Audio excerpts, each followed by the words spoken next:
Hi, welcome to my video on an alternative way to parse CSV files. I teach for Cal State University Fullerton. I teach ISDS 371, C++ for business programmers, and my name is Brett Robley. Okay, so what I want to show you today is I want to show you an alternative way to do what we did in the other videos of going down real low level, character at a time, and parsing out the CSV files. We don't always have to create things from scratch. In fact, the only reason I teach you that is to get you the basics of the syntax and understanding what can be done. But now I think what we should do is take a look at some open source header only solutions, and actually we'll just poke at one, I think. Now I've opened up Terminal on my Mac. If you're on a Windows box, you can use Notepad++. So I did a little poking around, and I'm going to open up a browser and I'm going to search for this GitHub CSV2. That's not the one we're going to use, but I found when I went to the GitHub site and I was looking at some of these, and I went down here to the readme.md, and the thing that I found was down here where they talk about various data sets. And so I was poking around, and that's when I started to realize that we could make use of other people's code in class to kind of springboard you ahead. Now this isn't the one I ended up settling on, but what I was able to do from here is I was able to click on this 2015 flight delays and cancellations, 574 megabytes, almost 6 million rows of data. So when I went there, I'm clicking on it now, I got to this wonderful kaggle.com, and this is where you guys can start getting data sets to do some of your techniques and various things you're learning in the decision sciences portion of the college. So over here I've got 3 CSVs that I downloaded, and you'll be able to download these from the site. So airlines, we'll take a look at airports and flights. I'll just leave as an exercise for you guys.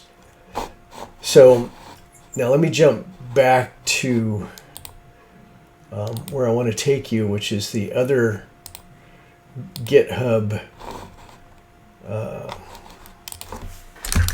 think it's called Fast C++ CSV Parser, and it's this Ben Strasser parser that I want to talk about. So here on GitHub there is 3 files. There's a license file, so he's got a README file as well. The README file is called the Fast C++ CSV Parser. So it's small, easy to use, fast, and it's a header-only library, meaning that instead of having separate files, library files that are compiled that we would link in after writing our code, the declaration and definition of the library routines are all contained in this one csv.h file. And so here, the bullet points are the features, but essentially it lets us read tab separated value files, CSV files, and that type of thing. Only it's a lot more professionally done than what I showed you. And the way you use it is to include csv.h along with your other includes. Okay, and then Ben Strasser gives an example of how to use it, and so I'm kind of going to take you through that. He talks about installation. The library provides 2 classes. We're going to use the CSV reader class, a class that efficiently reads large CSV files. And note that everything is contained in the lowercase io namespace. So in his CSV.h file, he's using the namespace keyword and the curly braces to create his own namespace so that we don't collide with other symbols. So don't let all this great, more advanced code throw you. These are constructors and blah, blah, blah. But don't worry about that because we haven't really gotten into the object-oriented side of things yet, or the template side. But in CSV Reader, we're going to be able to pass a column count. We don't even have to pass these. We can just ignore these and take the defaults. And we'll just pass a column count when we declare a CSV Reader. And I'll show you how that works. Ben Strasser, also shows how to do that, talks through some stuff. Here's an example. But let me go down here. So when he's declaring this CSV Reader, and in the brackets here he says 2, that's the column initializer that is indicated right here in this template. So we haven't gone over template code, but don't let that scare you. Okay, so moving on down, if you want to read all of this, you can. That's it. That's the extent of the documentation. And beyond that, you simply need to read the CSV.h file, which is way beyond where we are in class. So I don't want you to get freaked out about that. But this is one of those things where somebody who knows a lot more about C++ code than you guys, and even me by far, has put together 1,200 lines of code, and he does a lot of the hard stuff for us, okay? So you don't have to read this. You don't even have to understand it. You only have to understand what its purpose is and how to call it, okay? So that's what I will show you as we move forward in this video. All right, so here we are back on my Mac. I'm in my home directory. I'm gonna make a directory that will just be for this air stuff. I'll just call it air. So I'm going to change to air.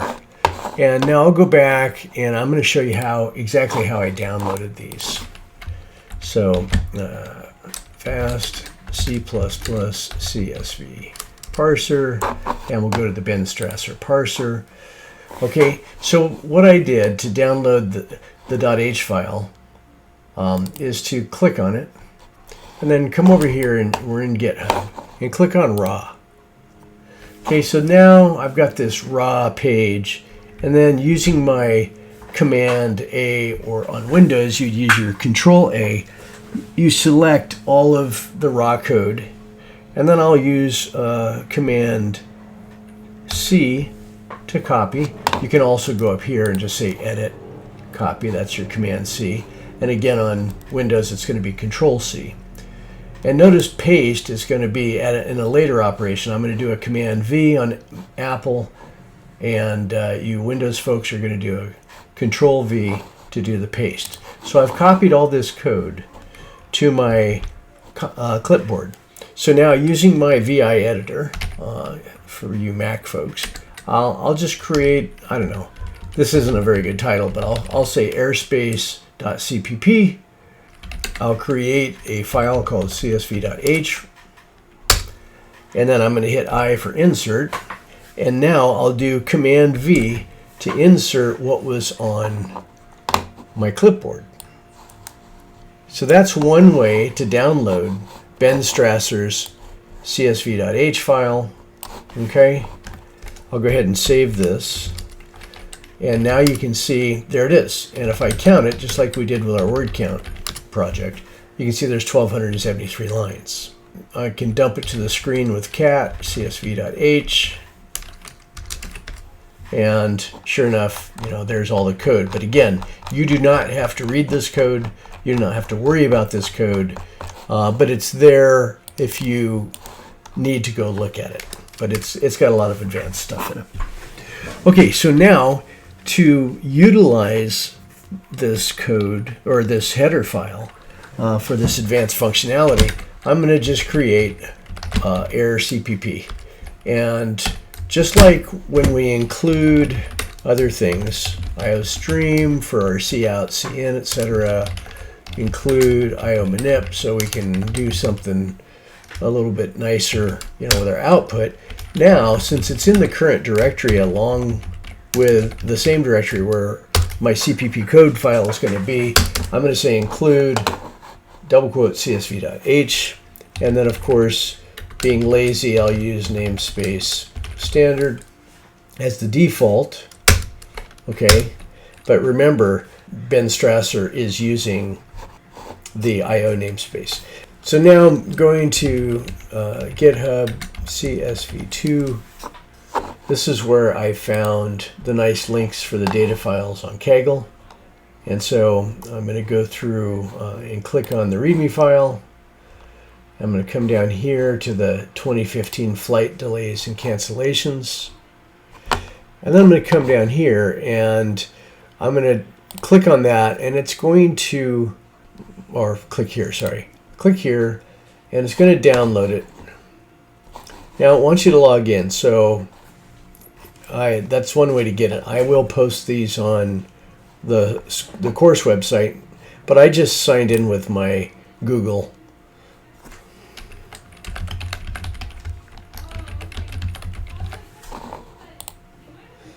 Okay, and then I put in my secret password. And so Kaggle allows me to log in using my Google. All right, so let's try this again. So I'll say download. And now it has downloaded airline CSV. That's probably in my downloads folder. Yeah, it's in my downloads folder.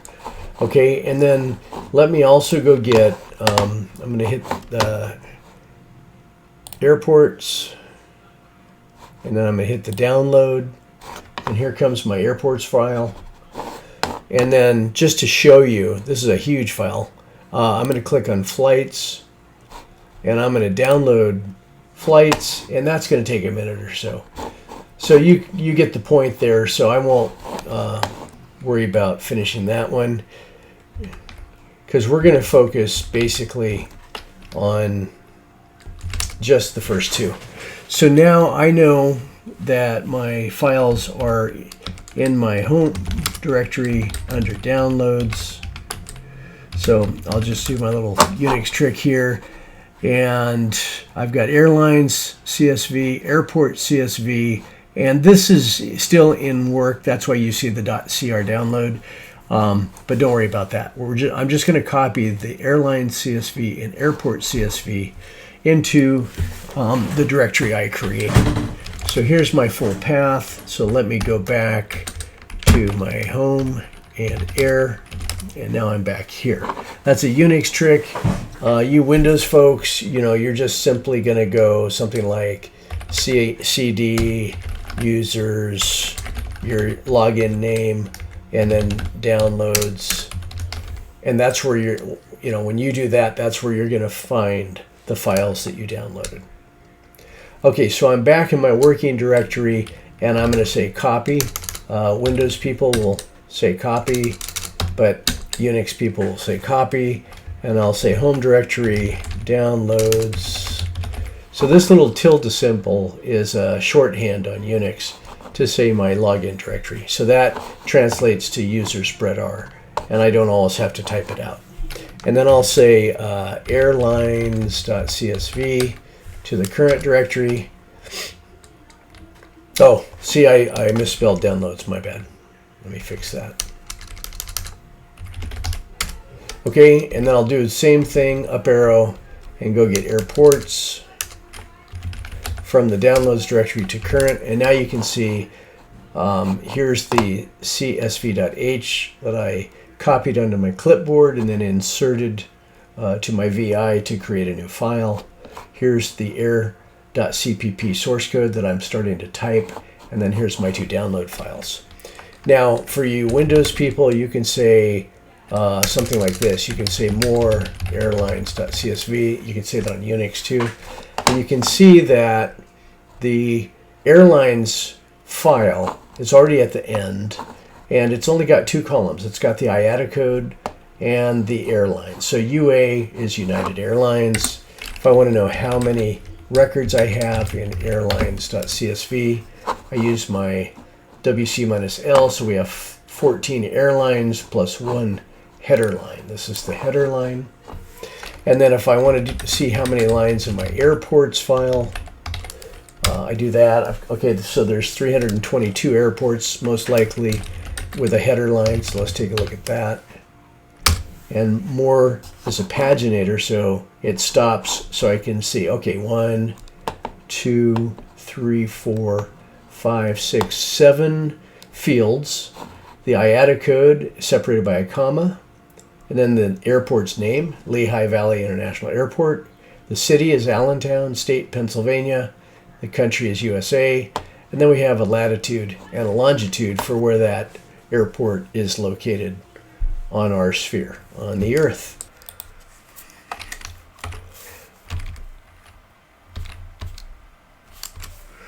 Okay, so going back to the airlines, now I'm going to code up some stuff using this header only capability, the fast C++ CSV parser. So we only have 2 columns or fields to deal with. So IATA underscore code and airline. So what does that look like? I'm going to code up the first one, and then I'm going to assign you guys for test 2 to code up the second one to, I'll do the airlines so you can see how I do it, and then you can copy that code, you can duplicate that code and rename it appropriately and do some updates to create code that will actually read the airport file as well and display it. Okay, so I go into insert mode, and what I want to do is I want to read the airlines file. Okay, and I want to then display the airline file. So we'll just do something like that to start, and I'll create some function prototypes right here, and I'll just copy these 2 lines and place them up here.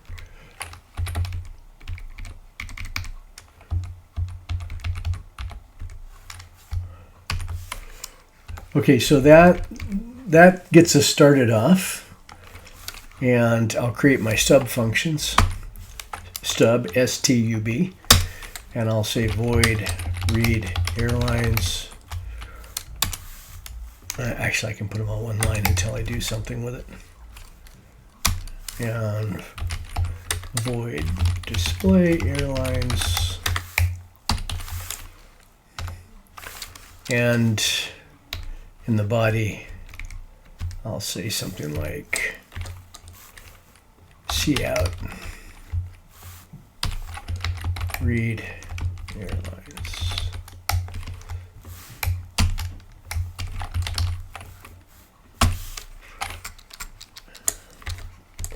And I'll do the same here.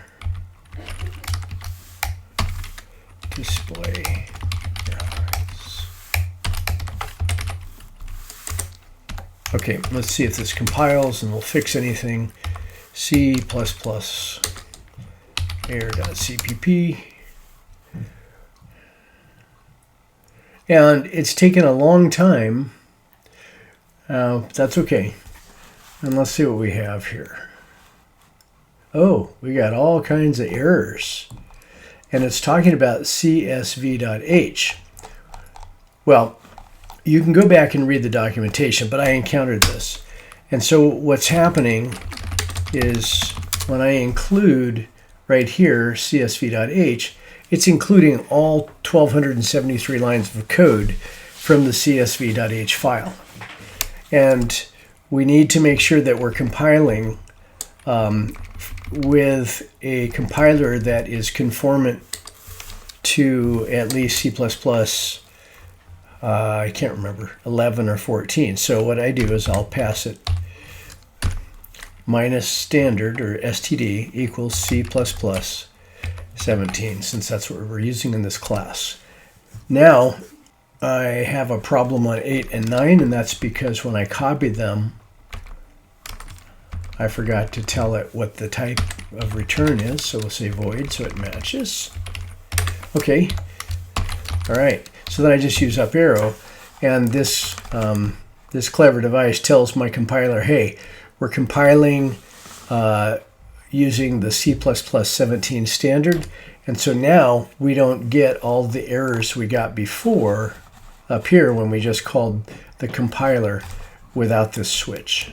So you need to add this switch, and it is probably the same on Windows, but I'll have to jump over there and figure out what it is. So when I give you the the assignment to study this video and then subsequently the test, I'll give you the compile flags you need for compiling with the Microsoft Visual C compiler on Windows from the command line.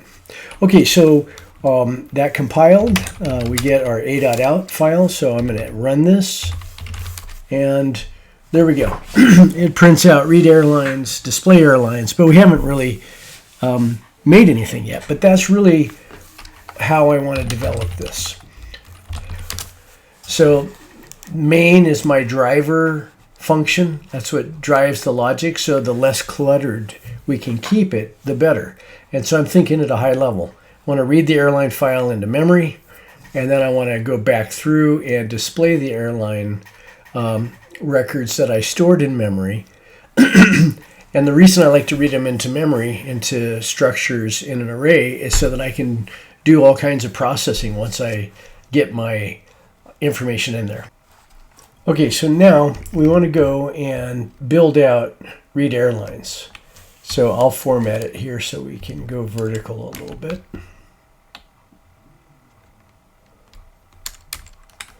And we don't need that cout line because that was just part of our stub function, just to show that our call chain was working.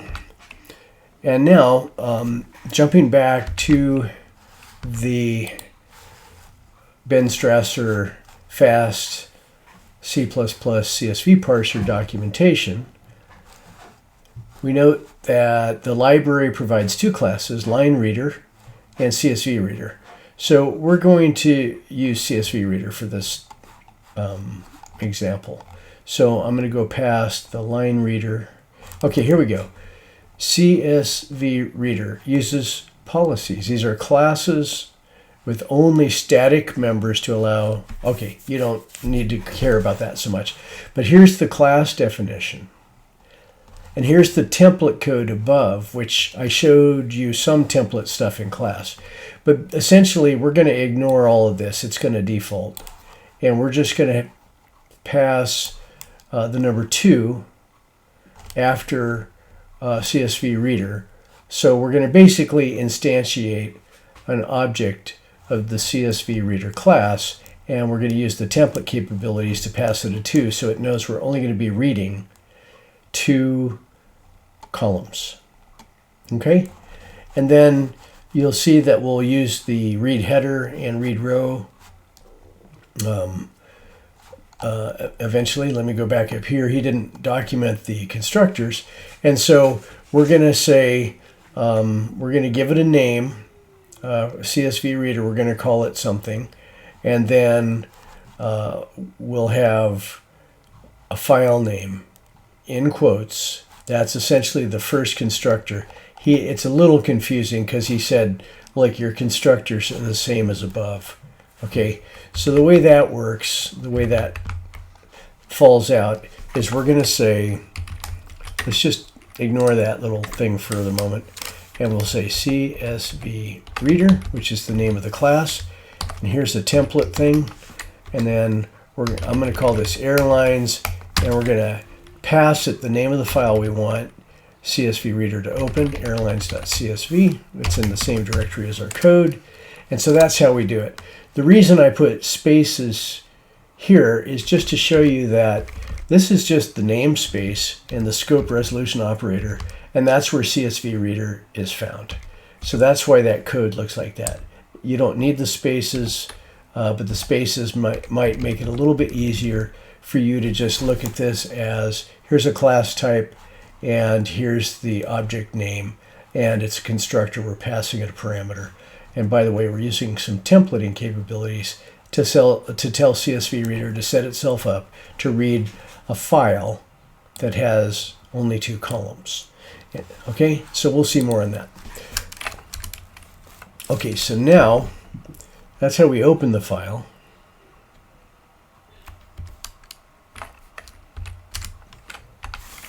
And then I want to, now that it's opened, if it failed to open, it would throw an exception. I haven't shown you how to process exceptions yet. So your program will just crash with an error. But the fact of the matter is this ought to work if it's in the same directory. Okay, so just out of habit, ignore any extra columns in the file. We know there aren't any, but if there were, you'd only read the first 2. And then we say I add a code. Now that has to match exactly what's in the file on the header line, and that's part of the processing here. Okay, so those are the 2 names of the headers. And now after I read that header, if it fails, it's going to throw an exception. My program's going to crash because I'm not catching any exceptions yet. But let's say it doesn't crash. Now I want to create a string variable so I can store stuff that I'm reading from the file, the 2 columns, and string airline. Okay? And then I think I want to keep track of where we are. You know, how many lines have we read? So I'll call it file line equals 0. And now I can go to my while loop and say airlines, this is our object, dot read row, this is our method, and then I add a code and airline. So it's going to read a line from the file and it's going to store the value of the data into those 2 variables.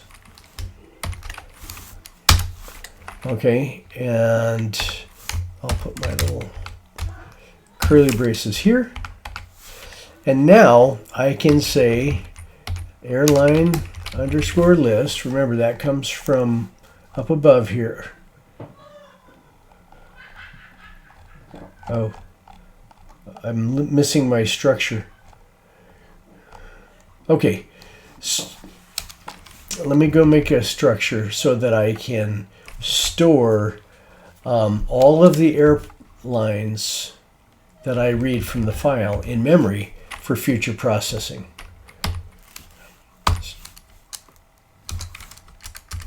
Okay, so we'll say structure defs.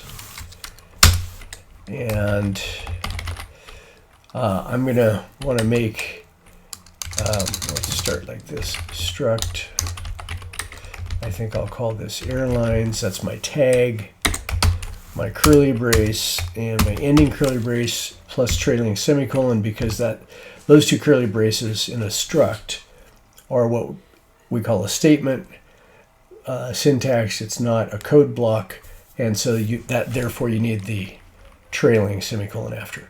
And then I want an I add a code because I'm going to store that, and then I want a airline name. And so this is kind of our blueprint for the structure, but I also want to actually declare an array of these structs. So I'm going to say airline list, and it's an array of 14 because we know there's 14 airlines. Now I told you I don't like using magic numbers in the code, so whenever that shows up I try to say define num airlines to 14. That way in the future, if we expand the number of airlines, we can change the 14 to something else in one place by using num airlines everywhere after this pound define. Okay, so there's our structure def. Come back down here, and now we can say, okay, airline list, And then because it's an array, we'll say file line. Okay, so offset 0, because we've read a row. We didn't blow up. We didn't crash. And then we'll say dot, because it's not a pointer. We're using an offset into an array. And we'll say dot iaddA code equals iaddA code. And there's no conflict here because this iaddA code is using the dot syntax and it's part of a structure. And this iaddA code is outside the structure, so there's no conflict there or collision. And then I'll say airline list file line dot airline equals airline. Something like that. So that's that. After reading the first line, it stores the two data values in there, and it's going to loop through, and it's going to do that. So I better make sure I bump my file line. Otherwise, I'm just going to overwrite that 0th offset. Okay, so then it will go to 1. So this is how we're going to fill it up, and the while will fail once the airlines.read row gets to the end of the file. The operating system will report that. The while test will fail, and then we'll fall out of the while loop. And that's basically the read airlines code. Now, when you go to do the test, you're going to copy this code. You're not going to delete it. You're going to copy it, and then you're going to make a read airports. And you're going to update this stuff so that you have the right number of columns, the right file name, the right headers, because there's probably 7 fields. You're going to have, you're going to go up and you're going to build a structure. You're not going to delete this structure. You're going to copy this structure, and you're going to make a different structure called airports, and it's going to have 7 fields in it. And you're going to have to figure out what the data type is, and and you're going to call it airport list, and you're going to say num airports or something like that. So, and you're going to have to update your function prototypes so that you can support airlines and airports. So that's really what you're going to do. Is I'm going to give you the total solution here for airlines, and then you're going to make it into airports, and that's going to be test number 2. Okay, so now let's see if this works. I'll go out and let's go compile it. Good thing we have up arrow, huh? See if there's any errors. I didn't see any errors. And then we'll just run it. It didn't crash. We only saw display airlines. We didn't see any proof that it actually processed the file, that it actually stored it into memory, but we're pretty sure it did. So now we'll implement the display airlines so that we can show that we actually read it into memory, and we're able to go back and process it by using this airline list in-memory array that holds all 14 airlines. Okay, so I'll go ahead and format this vertically, and I'm going to delete the cout line because, again, that was just part of our stub routine to prove that we could call and all that good stuff. So now I'm going to display airlines, and I want to get access to the structures. And again, I made it simpler by putting the structure up here outside of main. I made it global so that we didn't have to pass parameters to read airlines and stuff, although it's safer if you do pass the parameters.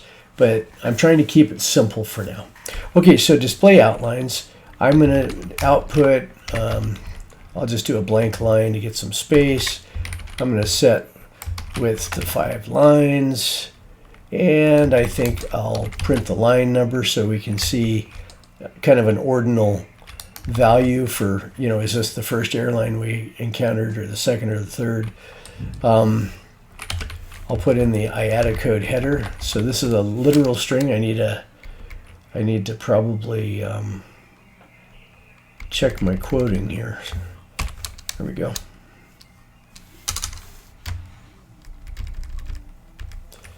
And frankly, I used an extra insertion operator, but that's okay. This should work.